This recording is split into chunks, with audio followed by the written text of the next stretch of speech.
Semana 2. Proceso de cambio constitucional en Chile. Lección 2.1. Reforma actual de la Constitución y sus principales elementos.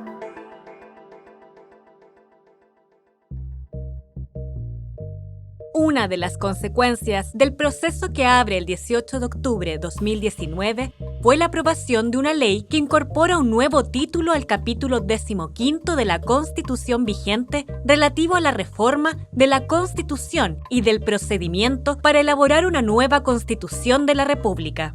Esta reforma permite algo que no tiene precedente en la historia de Chile: que la ciudadanía pueda elaborar un texto constitucional a través de representantes. Las modificaciones de la Constitución de 1980 solo podían ser hechas a través de reformas parciales, es decir, sobre un artículo o un capítulo determinado. Para ello, en el artículo 127 se establece que el proyecto de reforma debía ser aprobado en la Cámara por voto conforme, en general y particular, de los 3/5 o 2/3 de las diputadas y diputados, senadoras y senadores en ejercicio, dependiendo de la materia que se tratase. Es por ello que desde hace décadas diversos movimientos sociales e iniciativas legislativas buscan establecer un mecanismo de reforma a la Constitución para que ésta pudiese ser cambiada de forma total, o en otras palabras, para que pudiésemos crear una nueva Constitución.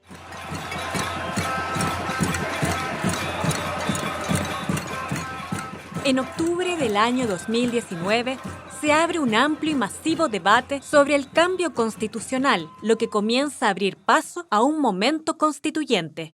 Es entonces cuando se acuerda un itinerario para reemplazar la Constitución vigente, el cual fue aprobado en el Parlamento, promulgándose la Ley número 21.200, la cual pueden encontrar en la plataforma virtual Ley Chile. La reforma actual se regula principalmente en 4 momentos del proceso de cambio constitucional. El primero consta de un plebiscito de entrada que tendrá lugar el día 25 de octubre del 2020. En este plebiscito, la ciudadanía dispondrá de 2 cédulas electorales. La primera contendrá la siguiente pregunta: ¿quiere usted una nueva Constitución? Bajo la cuestión planteada habrá 2 rayas horizontales, una al lado de la otra. La primera línea tendrá en su parte inferior la expresión apruebo y la segunda la expresión rechazo, a fin de que el elector o electora pueda marcar su preferencia sobre una de las alternativas. La segunda cédula contendrá la pregunta: ¿qué tipo de órgano debiera redactar la nueva Constitución? Bajo la cuestión planteada habrá 2 rayas horizontales, una al lado de la otra. La primera de ellas tendrá en su parte inferior la expresión Convención Mixta Constitucional y la segunda la expresión Convención Constitucional. Bajo la expresión Convención Mixta Constitucional se incorporará la oración, integrada en partes iguales por miembros elegidos popularmente y parlamentarios o parlamentarias en ejercicio. Bajo la expresión Convención Constitucional se incorporará la oración, integrada exclusivamente por miembros elegidos popularmente, a fin de que el elector o electora pueda marcar su preferencia sobre una de las alternativas. En caso de resultar electa la opción apruebo, se realizarían las elecciones para los integrantes del órgano constituyente. Si en el plebiscito de entrada resultara electa la Convención Constitucional, las próximas elecciones serían para escoger a la totalidad de sus integrantes. La fórmula de su elección sería la misma que la utilizada para las elecciones de diputadas y diputados. Vale decir, se utilizará un sistema proporcional llamado método D'Hondt. Por lo tanto, serían 155 convencionales constituyentes y el número electo por distrito sería el mismo. Si en el plebiscito de entrada resultara electa la Convención Mixta Constitucional, 86 de sus integrantes serían escogidos por la misma fórmula mencionada anteriormente, y los y las 86 integrantes del Parlamento se elegirían en una sesión del Congreso Pleno, convocada para este efecto por el presidente del Senado.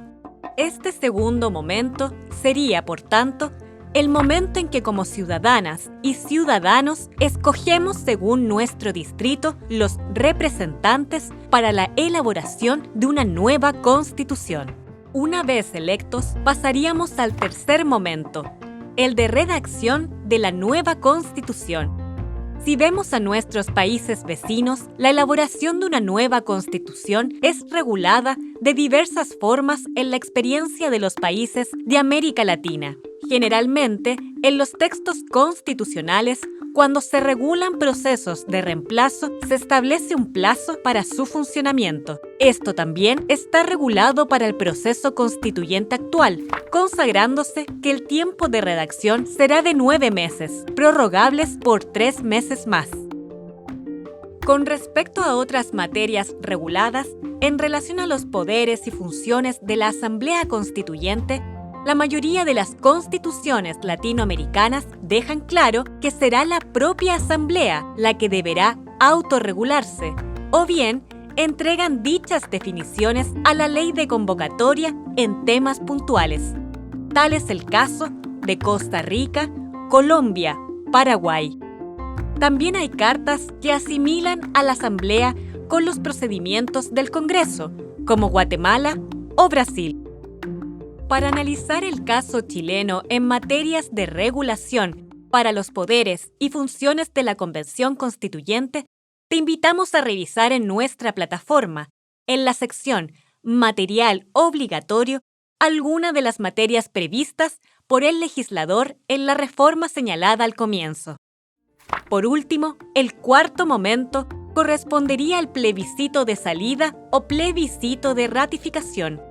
Una vez aprobado el proyecto de nueva Constitución por el órgano constituyente, este deberá ser enviado al presidente de la República para que convoque, dentro de los 3 días siguientes, a un plebiscito nacional constitucional, en el cual la ciudadanía apruebe o rechace la propuesta.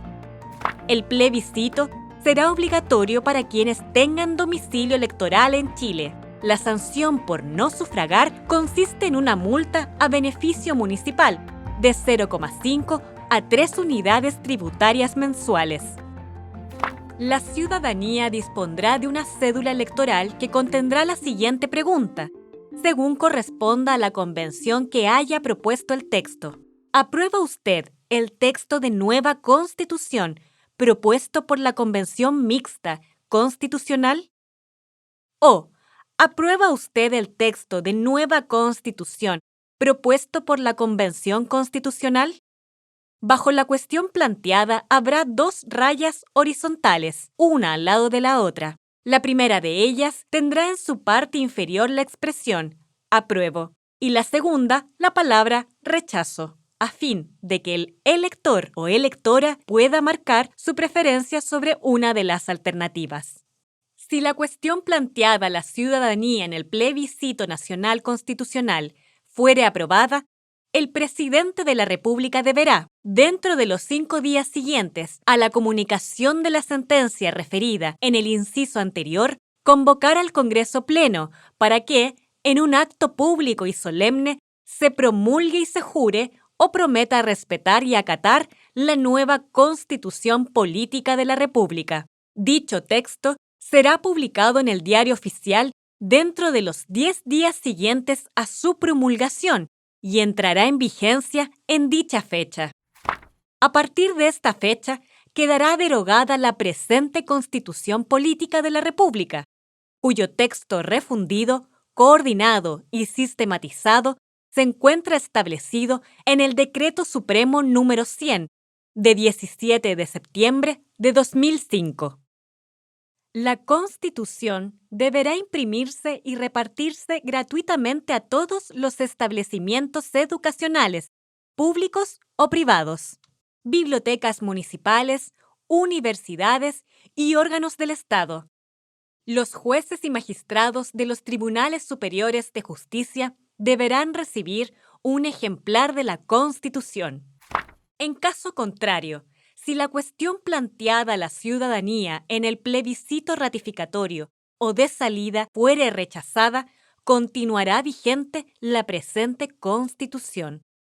La fórmula adoptada en Chile se deja la opción de reemplazo vinculada a una circunstancia que solo podrá ocurrir por una sola vez, bajo los plazos y condiciones establecidas en los artículos citados, por lo que, en principio, apartaría a Chile del reconocimiento del reemplazo constitucional como fórmula permanente y que se proyecte en el tiempo. ¿Qué es la paridad? Para cerrar este video, nos referiremos a lo relativo a la paridad como fórmula de composición del órgano constituyente. Una de las demandas centrales del movimiento feminista y de mujeres era poder tener una representación paritaria en la composición del órgano que cree la nueva Constitución. La fórmula aprobada en el Congreso respecto al equilibrio en la representación de mujeres y de hombres en la Convención establece que las listas conformadas por un solo partido, las listas de personas independientes y los pactos electorales al órgano constituyente deberán estar encabezadas por una candidata mujer y se ordenarán sucesivamente de forma alternada con las candidaturas de hombres. Asimismo, en los distritos que reparten un número par de escaños deberán resultar electos un 50% de mujeres y un 50% de hombres. También se establece la fórmula para distritos impares, para lo cual se aplicará una corrección por distrito en el caso de que los resultados no sean paritarios. De esta forma, si un género se ve sobrerepresentado, los constituyentes electos de dicho género se ordenarán de mayor a menor y los con menos votación serán reemplazados por él o la candidata del género en minoría de su misma lista, pacto o partido político. Cabe destacar que este mecanismo solo operará a cabalidad en la opción de convención constitucional, puesto que en la Convención Constitucional Mixta no operará esta fórmula para parlamentarias, parlamentarios, elegidas, elegidos. Te invitamos a participar en el foro de la semana 2. Ahí podrás compartir tus comentarios con los demás participantes del curso, guiados por la siguiente pregunta. ¿Cómo se han dado las discusiones en tu barrio u organización en relación al proceso de cambio constitucional?